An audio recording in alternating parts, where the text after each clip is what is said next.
Welcome to another edition of Arizona Living. Today we're going to be talking about the Arizona Adopt a Greyhound Inc. Stay tuned!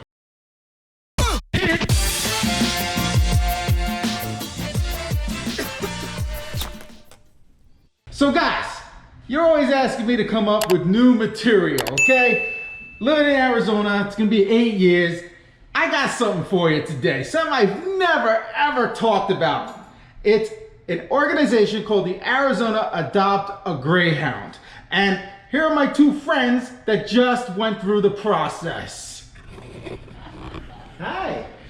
So this is Alex and this is Colleen and this is Mango. That's what we're naming her, right? Yeah. Pending.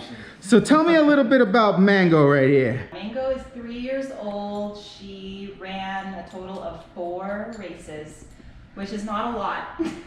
4 races. Yeah. Greyhounds tend to run at least around 100 or so races before they're done racing. So they're pure breeds, Greyhounds, and as soon as they hit 1 year of age, they immediately go through the training process to become a racing Greyhound. And after that, they begin racing until about, I think, 4 years is usually when they're done, and then they become retired. And then when they're retired, their organizations like the AAGI, they get them and then they adopt them to, or they foster them out and adopt them to owners. And those are all volunteer agencies, so every state has one. So before we moved here, we were looking into California's, and they had a great agency as well. So all of the agencies, they pretty much have events and meetups and things where you can go and ask questions, meet the dogs.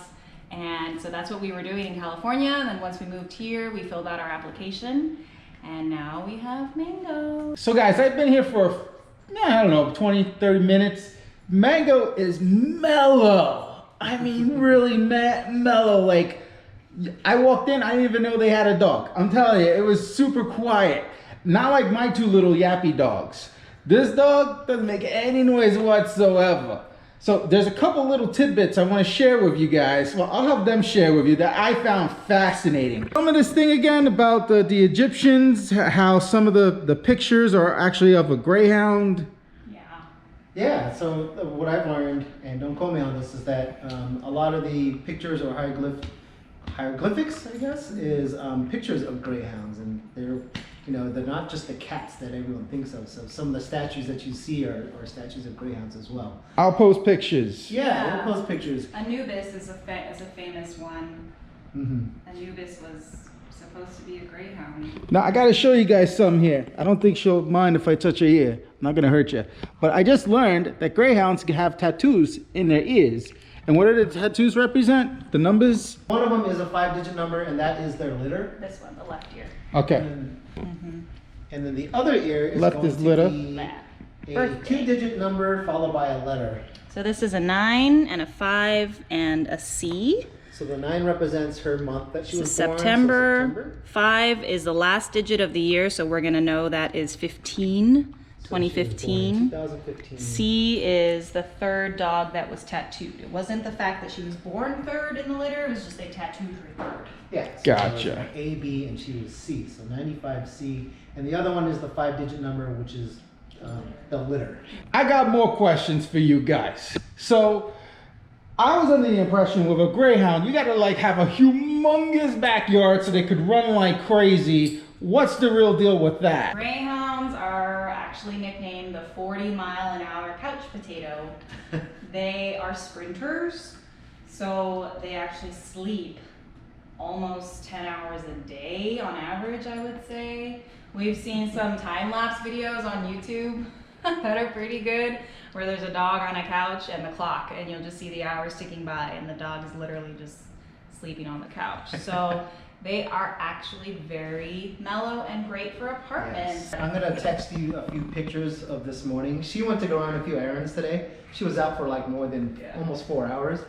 I took a picture of her in our den at like 10:15, and she was already sleeping. An hour later, she was in the same spot. I took a picture and I sent it to her. I'm like, yep, she's still there. And then 3.5 hours later, she was in the same spot, still sleeping, and I sent that picture to her too. So I'll send those to you, and you can see. You can even see it. Yeah, that's part of their logo. You got the dog on the couch right there. Oh, look at that. That's cool. Look at that. Arizona Adopt a Greyhound Inc.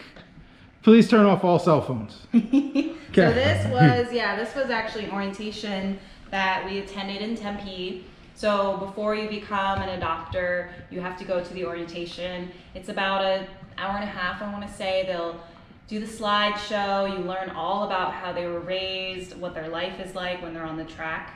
And then just to make sure it's the right fit for you, because it's definitely not the dog for everyone. Like, these dogs need to be indoor. They have very thin skin, and they don't have the second layer, the coat that's protective. So their skin is very susceptible to scratching and bruising. So you'll see on her, she's got a little thing on her shoulder right now. All right, I'm gonna make myself at home. So, Go for it.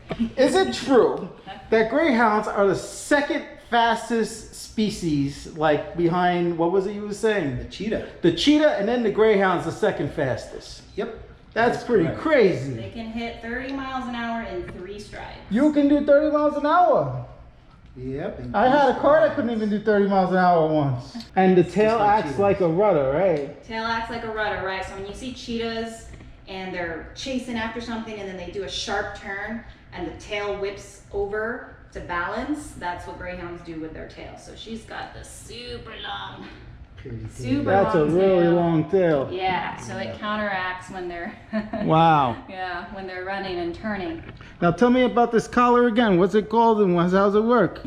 This here is called a martingale collar. So Martingale. it's specific for greyhounds. Only greyhounds can only use these type of collars. So if they were to wear a normal collar, they would slip right through it Got because it. of their shape of their heads are so skinny. You know, remember, they're sight hounds. If they see something a mile away and they target it, they're gone and they'll slip out of that collar easily. So this martingale collar, actually, it has these two sides here that when you pull on it, it tightens the collar. Got it. Prevents it, and it also prevents it from slipping out. So kind of learned that today, and we picked this up today. We wanted a greyhound that would be cat friendly, get along with children. We like to travel and go out to eat and go to places that would have a dog friendly patio or whatnot. So we wanted one that would be like that. We would want one that was chill and kind of relax and very low maintenance. So we applied back in December, and just now, this is May 11th now. We picked up Mango yesterday, and so Part of that though was waiting for the right fit. Yeah, We did so get a it was- call. We got a call sooner, but the dog was a little skittish, and we were a little worried that it wouldn't work well with the cat. So we kind of waited. They get new shipments of dogs in usually once or twice a month, and they don't ever know how many dogs are coming. So sometimes they're told they're going to get 10 dogs, and then only 8 show up.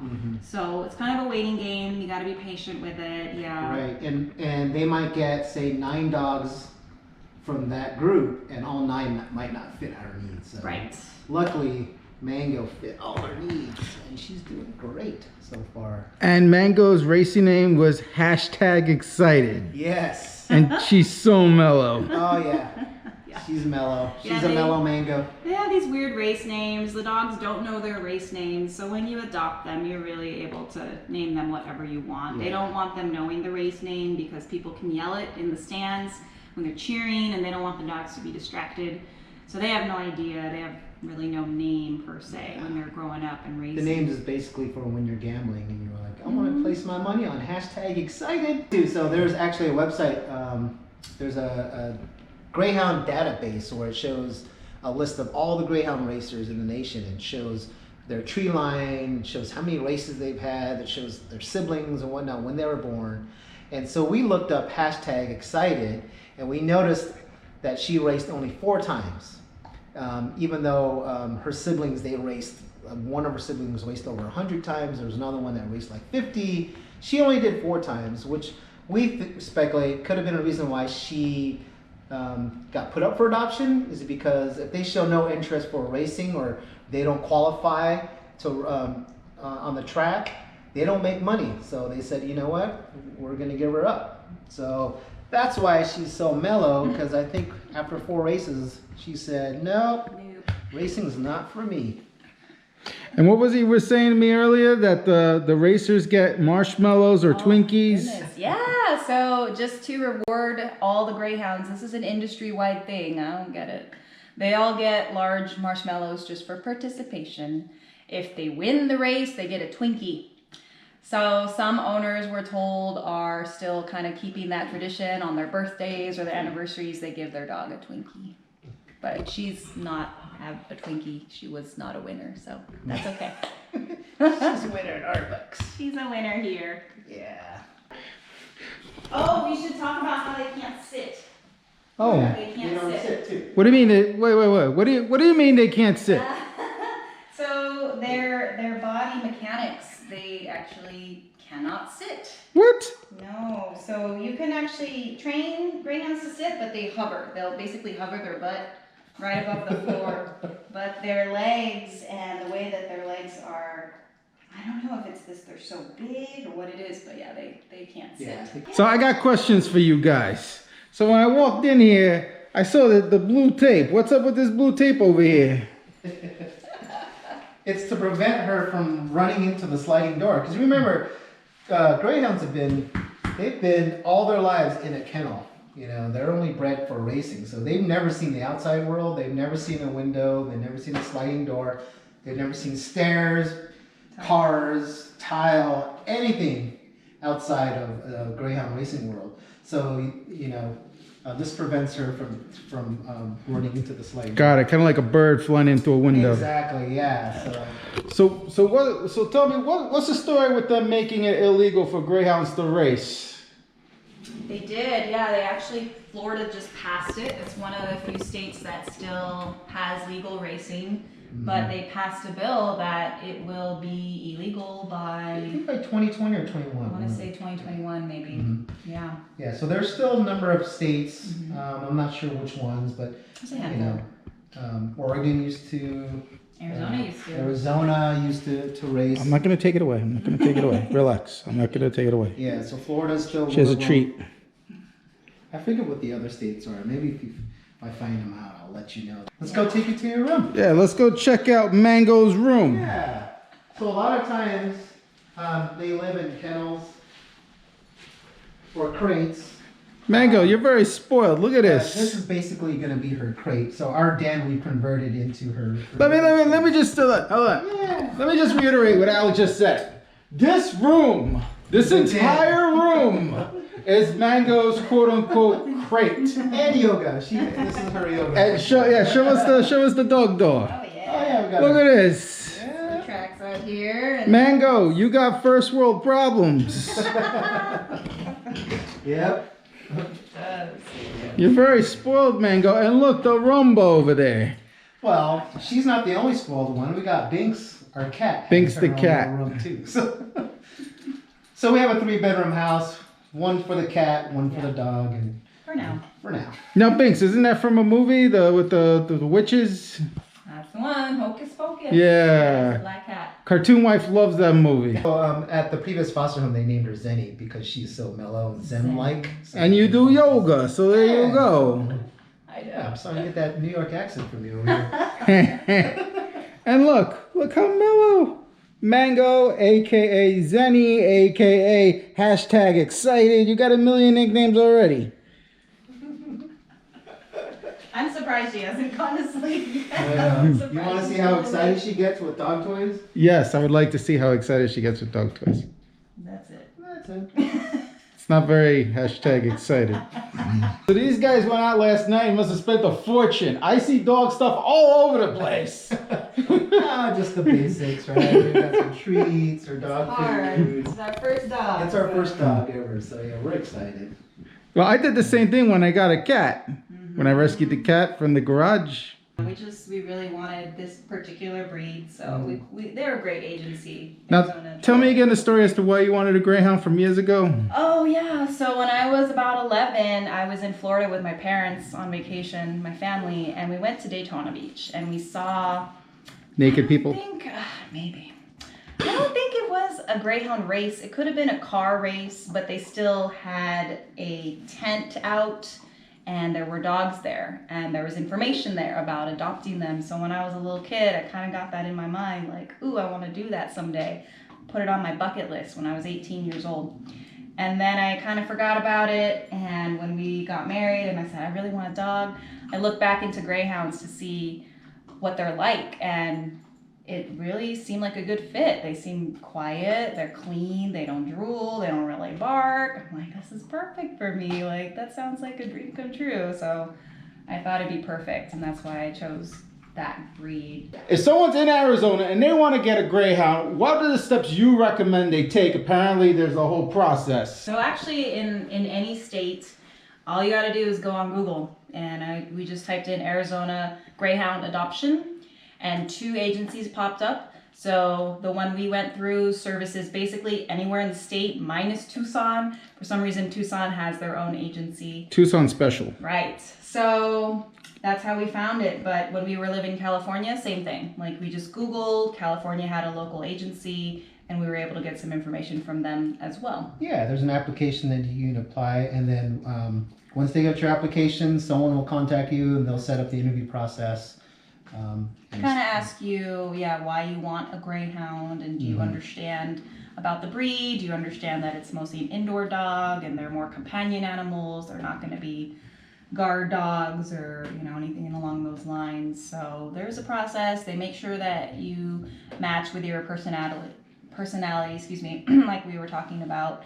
So it's great, and they are really awesome. If you adopt the dog and you find out maybe a week later, like, maybe not the best fit, or the cat's not getting along with the dog, like, you can give the dog back and they'll make sure to adopt it to a better fitting home. But that could even be like years down the road. Like, we've seen dogs that have come back maybe from people getting divorced or passing away or moving away, things like that. The agency will come and just make sure that the dogs are taken care of. So. And this breed doesn't bark, right? Not really. We've heard other Greyhounds bark. We haven't heard her. Yeah.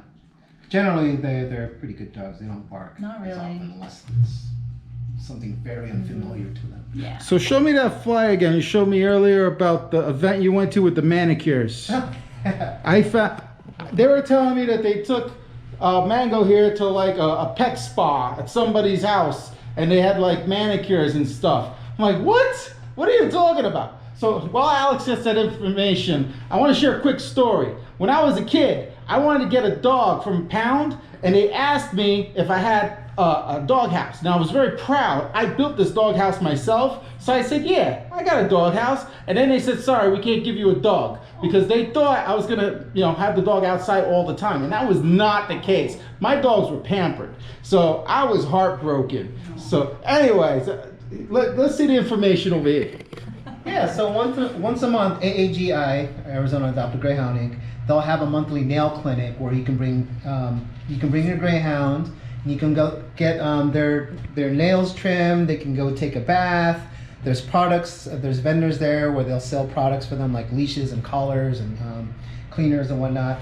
And it's in someone's house, and it's in the backyard. And in this backyard it's huge, and all the Greyhounds go back there, and they play, they run around. Like 50 dogs back there. Oh yeah, and they're just having a blast, and they're socializing with other Greyhounds. So it really is a community. Mm-hmm. So I can't bring my non-Greyhound dog to get a bath? No, yeah, and it's only $5 to get your nails. What about Rory? Can I put Rory in there to get a bath? Yeah.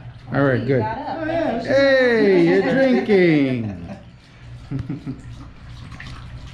That's very important in Arizona. You drink a lot of water. Oh yeah. So you guys plan, and look, you got the tape on these here too. Oh yeah. So are you guys planning on a dog door or no? No dog door. This is her sliding door for her to go out and potty. I actually, before we got her, I created her potty patch right over here. So I just Look how spoiled. got some pavers. That's for her to do her business. Yeah, and some pea gravel. Gravel. We took her home last night, and I tried to introduce her potty patch to her, and she wasn't doing anything. Now so, what's that over there? Oh, that's just a floaty for the pool. Oh, I thought it was a special place for her to lay down. No. Oh, sorry. That's a special place for my wife to be on the pool. Yeah, I'm a Jamook. So what do you guys think? You're gonna keep Mango? Oh yeah. Mango's the official name, or you're still debating? Pretty sure we'll name her Mango, but like I said, if you have any suggestions for other names, I know. let us know. That's right, guys. Comment below. Let us know your suggestions of what we're gonna name this really cute dog here, which is kind of going by Mango or what was the other one? Zenny, for being Zen, or hashtag excited. Okay, so let us know below. You guys want to have anything else you want to share? I think we covered pretty much everything we had talked about. That's it. If you're interested in wanting to adopt a Greyhound, go to the website. Go to the website. Do some research. There's lots of videos on YouTube to learn about Greyhounds. That's what we did. We learned so much about this breed, and it's something that I personally wanted. So I didn't want to just go to any place to go and adopt a dog or one. I wanted to make sure that we're adopting one that's retired and it's meant for her to have a home. It's better than going to like the mall and picking up a little puppy at the puppy mill or something like that. Yeah, we like knowing we're supporting volunteer groups, because all these groups that volunteer to adopt the dogs out, they are not paid. They are all volunteers. So basically every state has a group. So we really like knowing we're supporting that. I was reading that in the Bible, they're the only breed that is mentioned as well. The only breed. Yes. Wow. They've been around. I only read the comic book version of the Bible. True story. I'll post a link below to where you can get a copy of it from Amazon. These guys are very all about sustainability, They're vegans, and they're all about, they actually recycle. I didn't want a recycling bin in my house. I wanted 2 regular garbage cans, and Cartoon Life was pissed. So I think it's a California. They were from California, so we're kind of like the big piece from California. But I really I had no idea until today about the whole Greyhound situation, that they're eliminating the sports from certain states, and now we have all these puppies that need good homes. So it's really cool that they have these associations, called association, these groups that are trying to help these dogs get acclimated and get forever homes. Right. So I think it's a great idea. This dog is big enough, she would eat both my little dogs, because I have 2 little yappy dogs and a cat and fish. Most people will adopt more than one. They say they're very addictive. Yes. So. Addictive. Yep. Well, she seems to be much more better behaved than my 2 dogs, tell you that. My 2 dogs, forget it. So we're really happy with the agency. We're super glad that we got matched with this awesome dog. So thanks, Arizona and Dr. Greyhound. Yes, thank you. Yeah, I wanna link this to their website or whatnot. Okay. So yeah, send me the information. I'll put it in the description. Awesome. So that concludes another edition of Arizona Living. Be sure to like, subscribe, and let me know below, what do you think they should name this cute dog? Till next time!